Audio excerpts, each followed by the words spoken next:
하나님의 말씀 여호수아 6장 1절에서 7절 말씀 한 절씩 교독하도록 하겠습니다.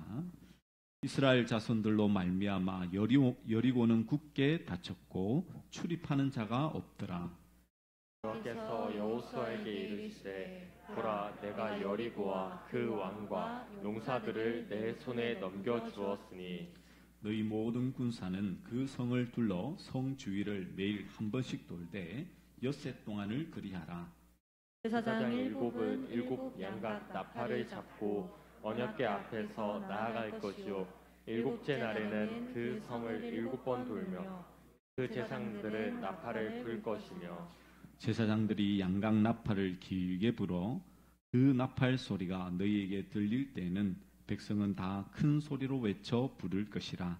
그리하면 그 성벽이 무너져 내리니 백성은 각기 앞으로 올라갈 지니라 하시매 내 아들 여호수아가 제사장들을 불러 그들에게 이르되 너희는 언약궤를 메고 제사장 일곱은 양각 나팔 일곱을 잡고 여호와의 궤 앞에서 나아가라 하고 함께 읽겠습니다. 또 백성에게 이르되 나아가서 그 성을 돌되 무장한 자들이 여호와의 궤 앞에서 나아갈 지니라 하니라. 아멘. 태초에 에덴 동산에는 기준이 하나 있었죠. 그것은 선악을 알게 하는 나무의 실과를 따먹지 말라는 하나님의 말씀이었습니다. 아담과 하와는 에덴 동산에서 무엇을 해도 괜찮았습니다. 그러나 단 한 가지, 선악과 나무를 따먹지 말아야 되죠. 이것은 바로 하나님께서 세우신 기준이었습니다.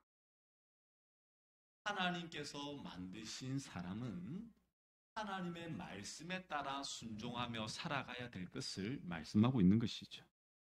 그것이 곧 선이며 말씀에 의해서 창조된 세계이기 때문에 말씀 아래 있어야 한다는 것이 하나님의 분명한 기준이었던 것입니다. 그런데 인간은 죄로 말미암아 그 기준을 벗어나죠. 그리고 스스로 새로운 기준을 세우고 있습니다. 말씀이 아니라 나 자신이 기준이 되는 것입니다. 모든 것을 내 기분과 내 상황에 맞추어 행동하게 되는 것이죠. 여러분은 무엇을 기준으로 살아가고 있습니까? 정말 하나님을 믿는, 하나님을 따르는 신자라고 한다면 하나님의 말씀을 기준으로 살아가야 되지만 그렇지 못하는 모습을 보면 얼마나 안타까운지 모릅니다. 우리가 하나님의 기준으로 살아간다는 것은 이것은 하나님께서 이 땅 가운데서 일하신다라는 것을 기초로 하고 있는 것입니다. 정말 하나님께서 이 땅 가운데서 역사하고 있다라는 사실을 안다면 우리는 하나님의 기준대로 살아갈 수밖에 없겠죠. 이 땅의 참된 주가 하나님이시기에 하나님의 말씀과 하나님의 기준으로 사는 것이 마땅한 바라는 것입니다. 하나님을 기준으로 살지 않는 세상은 어둠입니다. 이 세상의 어둠에 예수님께서 빛으로 오셨죠. 마지막 유월절로 인간이 되어 찾아오신 것입니다. 그 빛 대신 예수님이 우리 마음속에 들어오시는 것이 하나님이 일하시는 계획인 것입니다. 그래서 세상은 정말 자신의 중심대로 움직일지라도 예수님을 믿는 사람들은 예수님 중심으로 움직이게 되는 것이죠. 그래서 정말 믿는 자, 예수 그리스도를 따르는 자는 예수를 주로 모시고 예수님 중심으로 살아가야 됨을 우리는 결코 흔들려서는 안 된다는 것입니다. 하나님은 우리의 인생을 돕고 잘 되게 하기 위함이 아니라 우리의 마음속에 예수님이 들어오시는 계획으로 일하신다는 것도 분명한 기준으로 삼아야 되는 것이죠. 즉 하나님은 우리 예수님으로 말미암아 우리에게 생명과 하나님의 그 길로 인도하시기를 원하신다는 것입니다. 그러한 의도로 오늘 본문을, 오늘 이 사건을 살펴봐야 되는 것이죠. 본문은 여리고성이 함락되는 사건입니다. 너무나도 잘 아는 말씀이죠. 사람들은 이 여리고성이 함락된 이 내용을 읽으면서 하나님 편에 서면 어떠한 그 성도, 우리 앞을 가로막고 있는 문제도 무너진다라고 이해를 하고 있습니다. 그래서 신자가 원하는 것은 기도만 하면 하나님께서 들어주시고 우리가 능히 하지 못할 일이 없다라고 생각합니다. 그런데 앞서 말씀드린 것 같이 예수님 중심으로 이 말씀을 보면 그 내용점이, 그 중심점이 좀 달라지겠죠. 그러면 오늘 말씀을 통해서 하나님은 우리에게 무엇을 말씀하고 있으며 이 여리고 성을 이길 수 있었던, 승리할 수 있었던 그 비결은 무엇인지 오늘 말씀을 통해서 함께 상고하는 우리 모든 믿음의 종들 되시기를 축원합니다. 우리 여리고 성은요, 이 고고학적인 발굴에 의하면 다른 가나안 성과 비슷한 크기를 가지고 있습니다. 어떻게 보면 너무 큰 규모는 아니었습니다. 그에 반해서 이 성의 이 성벽의 높이는 약 10m 혹은 2m의 이중 성벽을 가지고 있었던 성이었습니다. 그래서 그 당시에 어떻게 보면 이 가나안 지역을 처음 이렇게 첫 관문지였던 이 성벽이었기에 때문에 아주 튼튼했죠. 그래서 어떤 병력으로도 쉽게 무너뜨릴 수 없는 성이었습니다. 전쟁에 능한 용사들도 있고 견고한 요새였고, 그리고 당시 추수를 막 마친 때라 양식도 충분했죠. 그런데 그 성에 강한 점이 발견되고 있습니다. 이 본문, 오늘 본문의 1절에 보시면 이렇게 말씀하고 있습니다. 1절에 보시면 이스라엘 자손들로 말미암아 여리고는 굳게 닫혔고 출입하는 자가 없더라 라고 되어 있습니다. 아니 분명히 지금 이 여리고 성은 아주 튼튼하고 이 요새가 아주 든든한 요새라고 했는데 성경은 묘사하기를 이스라엘 자손들 때문에 여리고가 굳게 닫혔고 출입하는 자가 아예 없다라고 말합니다. 이 상황이 왜 이렇게 기술을 하고 있냐면 계속해서 여호수아서는 이 여호수아가 파견한 두 정탐꾼을 통해서 이 성의 상황을 잘 설명해 주고 있었죠. 기생 라합으로부터 엄청난 정보를 듣게 됩니다.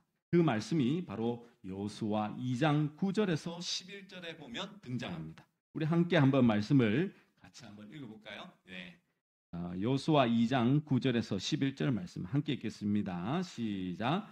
말하되 여호와께서 이 땅을 너희에게 주신지를 내가 아노라. 우리가 너희를 심히 두려워하고 이 땅 주민들이 다 너희 앞에서 간담이 녹나니 이는 너희가 애굽에서 나올 때 여호와께서 너희 앞에서 홍해물을 마르게 하신 일과 너희가 요단 저쪽에 있는 아모리 사람의 두 왕 시온과 옥에게 행한 일 곧 그들을 전멸시키는 일을 우리가 들었습니다. 우리가 듣자 곧 마음이 녹았고 너희로 말미암아 사람이 정신을 잃었나니 너희의 하나님 여호와는 위로는 하늘에서도 아래로는 땅에서도 하나님이시니라. 아멘. 네, 오늘 이 기생 라합의 그 증언을 들어보면 여러분 그들이 뭐라고 말씀하고 있습니까? 너희를 심히 두려워하여 이 땅 주민들이 다 너희 앞에서 간담이 녹았다라고 말합니다. 근데 그 사건이 무슨 사건이냐면 바로 홍해를 건넌 사건. 그러면 이미 지금 이 여리고 성이 마음이 간담이 이렇게 서늘했던 게 이미 40년 전부터 벌써 간담이 뭐 한 겁니까? 서늘해진 거예요. 서늘해진. 그리고 요단 저편에 있는 아모리 사람의 두 왕 시온과 옥에게 행한 일, 그들을 전멸시킨 일을 우리가 들었다. 그러면서 마음이 녹았는데 사람이 뭐 하냐면 정신을 잃었다. 완전히 공포심에 완전히 사로잡힌 것이죠. 그러면서 고백하기를 여호와 하나님은 하늘에서도 땅에서도 하나님이시라는 것입니다. 참 신은 하나님밖에 없다는 겁니다.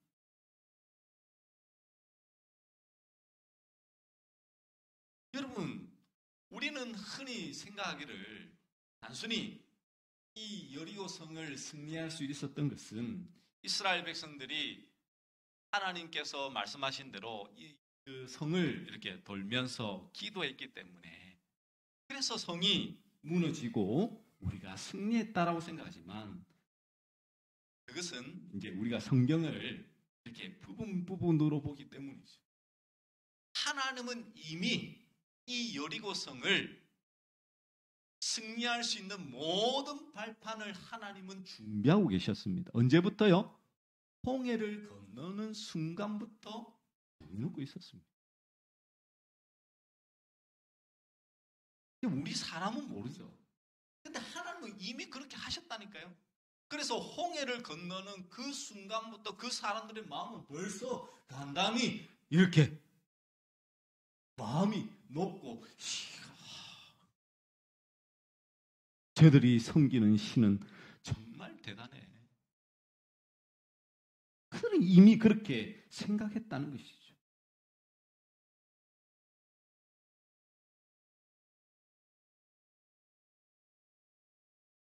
가데스 바네아에서 이스라엘은 가나안 족속의 장대한 군대와 튼튼한 성벽들을 보고는 자기들이 메뚜기처럼 너무 작게 느껴졌죠. 그런데 이 라합의 이야기를 들어보니까 어떻습니까? 오히려 이 여리고 성에 있는 사람들이 자신들을 뭐로 여기고 있는 것입니까? 메뚜기로. 참 얼마나 놀라운 하나님의 역사입니까? 그리고 또한 그뿐만 아니죠. 요단강을 이 요단강 급류가 이렇게 흘러넘쳐서 도무지 건널 수 없는데 그 땅이 마른 땅으로 변하여서 건너게 했다고 하니 더 크게 정신을 잃을 수밖에 없었습니다. 그게 여호수아 5장에 등장. 그러니 이들은 지금 이스라엘 백성들이 성 주변을 이렇게 둘러싸고 있어도 전혀 뭐 하는 것입니까? 출입이 없는 거예요. 반응이 없는 거예요. 왜요? 공포심에 그들은 떨고 있는 것입니다. 그러면 이제 이스라엘 백성들이 여리고 성을 승리한 그 비결에 대해서 우리가 오해하고 있는 것을 좀 하나하나 좀 살펴봤으면 좋겠습니다. 두 가지 측면에서 좀 오해하고 있죠. 첫 번째는 앞서 말씀드렸듯이 땅 밟기는 기도가 아니었다라는 사실을 우리는 잊어서는 안 되겠죠. 오늘 말씀을 유심히 한번 잘 보십시오. 기도하는 장면이 등장하는지 안 등장하는지. 대부분 땅 밟기를 하면 우리가 원하는 땅을 가서 그것을 기도하면 하나님께서 우리에게 이 땅을 주실 거라고 그렇게 생각하시지만 근데 그렇지 않습니다. 오늘 이스라엘 백성들이 출정하는 그 모습을 보면 이렇죠. 7 제사장들이 앞장서서 양각 나팔을 불고 그 뒤를 또 다른 제사장들로 언약궤를 메고 행진하라고 말씀하고 있습니다. 그래서 그들을 보호하려 앞뒤로 무장한 군사들을 배치했고 언약궤 뒤를 모든 군사가 따르게 했습니다. 그래서 이제 첫째 날부터 6째 날까지는 한 바퀴 총 6바퀴를 돌고요. 7째 날에는 7바퀴 이렇게 돌아라고 합니다. 근데 여러분 앞서 말씀드렸듯이 기도한 내용은 없을 뿐더러 그리고 6장 10절에 보면 이렇게 말씀하죠. 여호수아가 백성에게 명령하여 이르되 너희는 외치지 말며 너희 음성을 들리게 하지 말며 너희 입에서 아무 말도 내지 말라. 그리하다가 내가 너희에게 명령하여 외치라 하는 날에 외칠지니라 하고. 우리가 잘 알다시피 이스라엘 백성들은 하나님의 말씀을 묵상할 때나 기도할 때 항상 소리를 크게 내었습니다. 우리는 흔히 묵상한다면 속으로 이렇게 묵상한다고 생각하시지만 그렇지 않습니다. 지금도 이스라엘 백성들은 기도를 하라고 하면 큰 소리로 얼마나 이렇게 목청 크게 기도하는지 모릅니다. 성경 말씀 읽을 때도 작게 안 읽습니다. 늘 큰 소리로 하나님의 말씀을 읊조리며 그렇게 외치곤 하죠. 근데 전혀 입에는 외치지 말랍니다. 그리고는 뭐만 합니까? 양각 나팔만 길게 좀 비슷하게 나왔는지 모르겠습니다. 더 뭐 크고 웅장하겠죠. 그걸 길게 부르면서 이 성을 도는 겁니다. 그러면 양각 나팔을 부는 것은 무슨 뜻이겠습니까? 하나님을 찬양하고 예배하는 뜻입니다. 단순히 이 여리고성은 우리가 기도해서 이루어낸 것이 아니라는 것을 우리가 이것을 통해서도 발견할 수 있어야 되죠. 이스라엘 백성들은 기도하지 않았습니다. 아니, 기도하라고 말씀도 안 했고요. 이미 하나님께서는 여호수아에게 이르시되 말하기를 2절에 보시면 내가 여리고와 그 왕과 용사들을 내 손에 넘겨 주었다라고 말씀하고 있습니다. 이미 손에 들어와 있는데 기도할 이유가 없죠. 손에 들어와 있으니 뭐 하는 겁니까? 찬송하고 있는 거죠.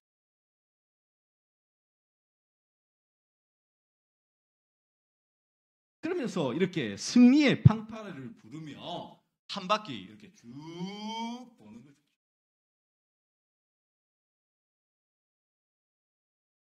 그것이 얼마나 참 이 놀라운 은혜의 자리이겠습니까?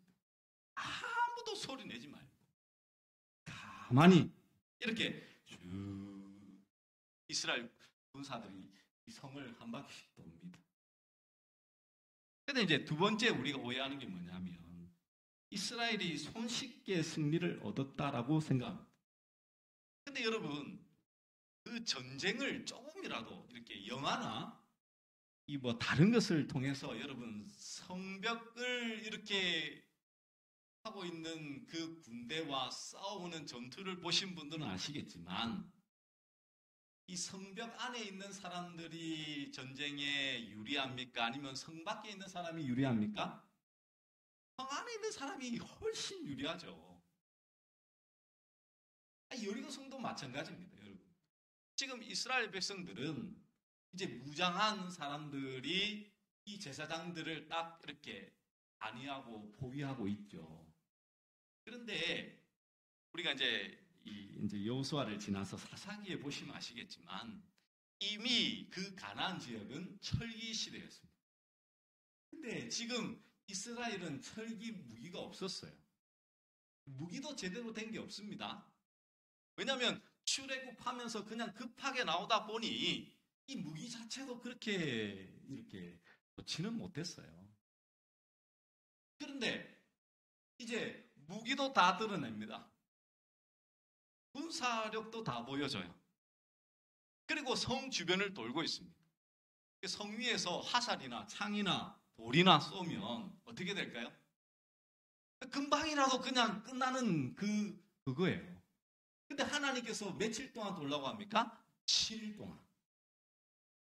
아니, 인간이 생각할 때는요, 여러분은 지금 그 현장에 없으니까 아유, 이스라엘이 하나님께서 명령하셨으니까 쉽게 이겼네 라고 생각하지만 여러분은 지금 전쟁터에 있다라고 생각해 보십시오.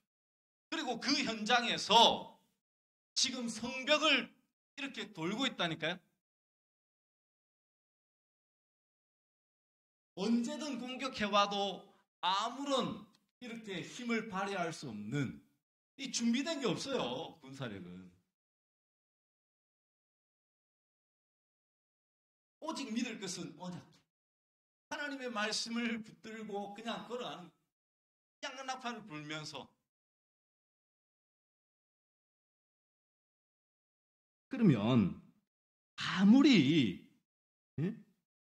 그 성읍에 있는 사람들이 막 벌벌벌 떨고 있더라도 여러분 가만히 생각해 보면 지금 이 7바퀴 하루에 한 바퀴씩 돌고 마지막 날 7바퀴 돌면서 13번의 바퀴를 돌 동안 어떻게 보면 가장 위험한 순간을 지금 지나고 있는 모습을 우리는 떠올려야 되는 것이죠. 그렇지 않습니까? 그렇다고 하나님께서 아예 창이나 화살이 닿지 않는 멀찍이 돌아라고 명령하시지도 않았습니다. 성벽을 그냥 돌아라.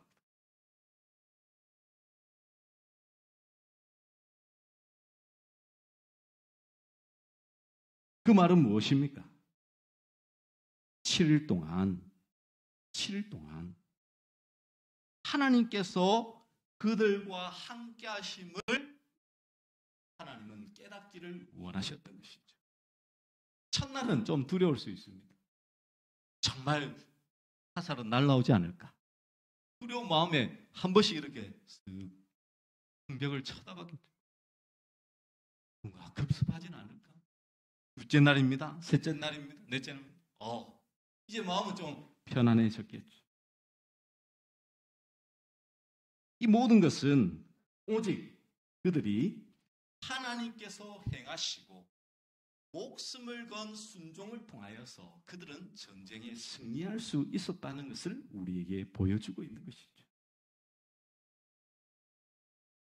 그들은 행진만 하면, 하나님의 말씀대로 행하기만 하면 하나님의 약속은 이미 주어져 있다는 것을 이 여리고성을 통해서 우리에게 보여주고 있는 것입니다. 그래서 단순히 우리 교회가 이제 땅을 살려면 그 땅에 가서 하나님 앞에 땅을 돌면서 기도하자. 그러면 우리 하나님께서 우리에게 주실 거야 라고 하는 것은 바른 적용이 아니겠죠. 왜 그렇습니까? 이미 하나님께서 계획하시고 하나님께서 이미 홍해를 건너기 때부터 하나님께서는 모든 것을 예비하시고 준비하시고, 그리고 이 성벽을 도는 그 순간에도 이스라엘 백성들을 보호하시고 인도하시는 하나님으로 함께 하셨기에 이 여리고성은 무너뜨리는, 하나님의 손에 의해서 무너뜨림을 그들은 경험할 수 있었다는 것이죠. 그러면 이제 우리는 무엇을 생각해야 되겠습니까? 상식과 이성으로 따져서는 너무나도 비정상적입니다. 그래서 자유주의 신학에서는 이것을 인정하지도 않죠. 그냥 성벽이 오래돼서 그냥 무너졌다라고 이야기를 하거나. 그러나 그것은 거짓이죠. 오직 하나님의 말씀은 살아있으며 1.1획도 틀린 말씀이 없지 않습니까? 하나님께서는 분명히 이 찬양 예배를 통하여 전투를 대신하게 하시며 오직 하나님의 승리를 그들에게 경험하게 해주셨다는 것입니다. 그러면 우리가 생각해 볼 것은 이거죠. 그러면 오늘날 우리에게 동일하게 우리는 크고 작은 여리고성을 만나지 않습니까? 특히나 우리 팬데믹과 같은 이 코로나 시대를 경험하면서 우리가 도저히 풀어내지 못하는 그런 크고 놀라운 일을 만날 때 우리는 어떻게 해야 되냐는 것입니다. 이스라엘 백성들처럼 승리가 보장된 그런 전쟁만 하면 얼마나 좋습니까? 그런데 우리가 아무리 계산을 따져봐도, 계산기를 두드려봐도 도저히 우리 힘으로는 해결하지 못하는 것들이 우리 앞에 항상 가로막고 산재에 있을 때가 얼마나 많이 있냐. 건강의 문제가, 돈의 문제가, 사람과의 관계 문제들이 우리가 예기치 못하고 생각지도 못한 부분에 있어서 얼마나 많은 부분에 있어서 그런 일들이 많이 일어나고 있습니다. 그럴 때 우리는 어떻게 승리할 수 있냐? 아니, 이스라엘 백성들은 하나님께서 승리를 약속하셨고 그 승리를 하나님께서 모두 다 이루셨다라는 것을 오늘 여리고성을 통해서 보여주고 있는데 우리는 어떠냐는 것입니다. 우리가 기억할 것은 단 한 가지죠. 그게 무엇입니까? 이스라엘 백성들이 하나님께서 말씀하신 바대로 순종하면 그 승리를 얻을 수 있었다는 사실을 우리는 꼭 기억해야 되는 것입니다. 만약 하나님께서 이 승리를 다 보장해 놓으셨다고 하더라도 사람들이 두려운 마음을 가지고 나는 도저히 이거 못하겠어. 제사장들이 양강나풀을 불 때 아니 이게 뭐야? 좀 더 우리가 칼을 갈고 창을 다듬어서 싸울 준비를 하자고. 그랬다면 그 승리는 그들에게 주어지지 않았을 것입니다. 그러나 그들은 하나님께서 말씀하신 바 그대로 100% 온전한 순종을 이룰 때 그들은 승리를 누렸다는 사실을 우리는 결코 잊어서는 안 된다는 것이죠. 이것은 결국 우리에게 주는 아주 크나큰 교훈을 우리는 깨달을 수 있어야 됩니다. 코로나 사태나 여러 가지 모든 것들이 우리에게 장애가 되지 않는 이유는 단 한 가지입니다. 내가 예수 그리스도 안에서 주님 앞에 순종하며 주님을 따라갈 때 우리 주님은 그 모든 길에 승리를 예비하고 있다는 사실을 우리는 결코 잊어서는 안 된다는 것입니다. 그런데 그 승리는 여러분 우리가 아이성 전투를 보시면 아시겠지만 여리고성처럼 승리할 수도 있지만 아이성을 통해서 하나님은 분명히 그들에게 말씀하시는 바가 있습니다. 실패에 말씀이 있어요. 분명히 실패에도 이유가 있습니다. 그것은 그냥 아이고 실패했네. 아우 저들의 죄가 코가 아니고 그것을 통해서 하나님은 분명히 말씀하시는 바가 있다니까요. 그러면 승리하게 하시고 또 실패하기도 하셔서 하나님은 그 승리, 즉 하나님의 뜻대로 인도하신다니까. 우리는 예수님 안에서 그 길을 내 걸어 나가기만 하면 되는 것입니다. 지금의 신자들은 예수님을 믿는다는 것을 어떻게 생각하냐면 이 땅에서 잘 먹고 잘 살고 형통한 것이 잘 믿는다고 생각하다 보니 승리가 내 기준으로 되어 있는 것이죠. 그러나 이 여리고성을 통해서 우리에게 말씀하시는 바는 무엇입니까? 하나님의 기준으로 하나님의 말씀으로 살아가는 자에게는 반드시 그 승리가 주어지되 인간이 생각하는 승리가 아니라 오직 하나님께서 행하시는 승리를 누리며 살아간다는 것이죠. 그래서 우리가 하나님의 뜻을 땅에서 이루기 위해서 우리가 힘쓰며 나아가야 될 것은 단 한 가지입니다. 바로 주의 뜻이 오늘도 우리의 삶 속에 이루어지기를 바라며 꿈꾸며 나아가는 것이죠. 예수님께서는 겟세마네 동산에서 이렇게 3번을 기도하십니다. 그런데 그 3번의 기도를 통해서 우리에게 무엇을 보여주냐면 온전한 순종을 보여줍니다. 정말 이것은 하나님으로부터 이 떨어지는 그 고통으로 인하여서 이 잔을 좀 벗어나게 해달라고 하나님 앞에 기도하지만 결국 아버지의 원대로 되기를 원합니다. 아버지의 원대로 그것이 내게 이루어집니다. 라고 계속해서 그 기도는 바뀌고 있죠. 우리가 싸워야 할 싸움은 다른 싸움이 아닙니다. 하나님께서 승리를 예비하신 싸움이죠. 그러면 그 예비한 싸움을 싸우기 위해서는 내가 할 일은 오직 그 온전한 순종을 통한 그 길임을 우리는 항상 잊지 말아야 될 것입니다. 그러므로 우리 원주시민교회 성도 여러분들, 우리는 하나님이 정해놓으신 그 길을 걸어가면 되는데 그 길이 하나님께서 정해놓으신 길인지 아닌지 모르기 때문에 우리는 항상 방황할 수밖에 없습니다. 걱정하죠. 염려합니다. 그러나 그 길이 아니 내가 예수 그리스도 안에 있다면 그 길이 주의 길인 줄 믿고 우리는 주의 말씀에 순종하며 담대하게 그 길을 걸어 나갑니다. 주님이 예배하신 그 승리, 내가 생각하는 그 기준을 넘어서는 승리입니다. 그 승리를 누리며 살아갈 수 있다는 사실을 꼭 기억하셨어요.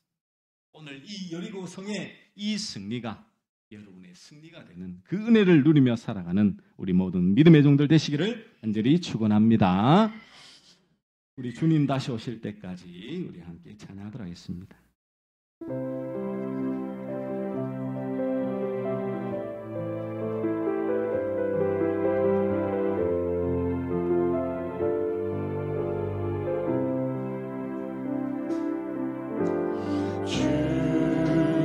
다시 오실 때까지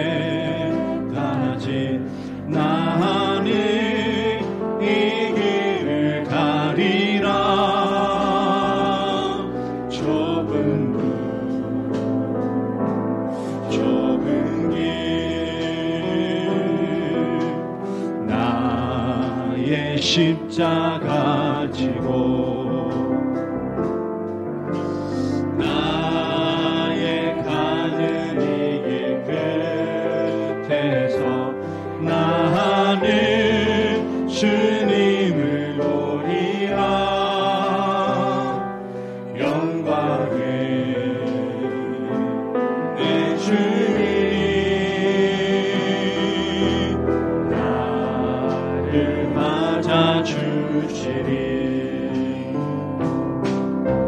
주님 다시 오실 때까지 나는 일어나 달려가리라. 주의 영광 온 땅 덮을 때 나는 일어나 노래하리. 내 사모하는 주님 온 세상